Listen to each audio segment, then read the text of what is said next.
शिवाजी विद्यापीठाच्या राजर्षी शाहू सभागृहात आज कुलगुरू डॉक्टर डी.टी. शिर्के यांच्या अध्यक्षतेखाली अधिसभेची बैठक आयोजित करण्यात आली होती।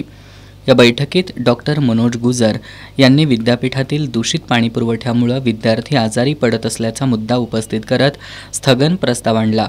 हा प्रस्ताव नाकारण्यात आला।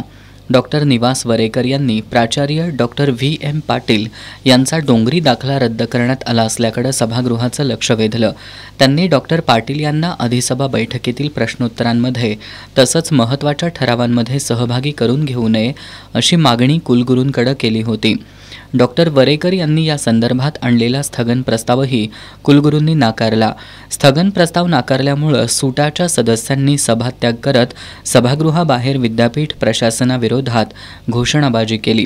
Doctor D N. पाटील, श्वेता परुळेकर, ज्ञानदेव काळे, शाहीन पटेल यांनी सभात्याग करत स्थगन प्रस्ताव नाकारल्याबद्दल नाराजी व्यक्त केली।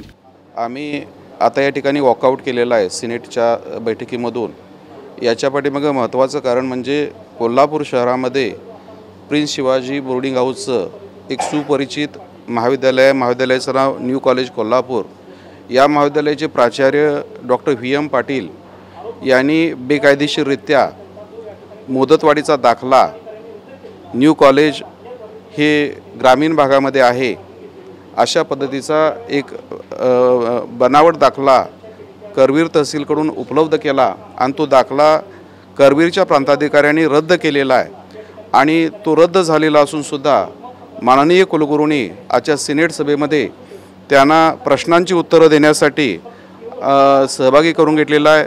आमची मागणी होती, मी लेखी पत्राद्वारे विद्यापीठाला कळवलं होतं, मान्य कुलगुरूंच्याकडे विनंती केली होती की प्रश्नोत्तराच्या प्रक्रियेमधून आणि ठरावाच्या प्रक्रियेमधून व्ही.एम. पाटील यांना वगळावं, त्यांना बैठकीमध्ये परवानगी देऊ नये अशा पद्धतीची प्रामाणिक विनंती केली होती। माननीय कुलगुरूंनी त्यांना त्याकडे दुर्लक्ष केलं आणि त्यांना या प्रक्रियेमध्ये सामावून घेतलेला आहे आणि या गोष्टीचा निषेध म्हणून या ठिकाणी आम्ही सुटा पुरस्कृत 6 सदस्यांनी वॉकआउट केलेला आहे।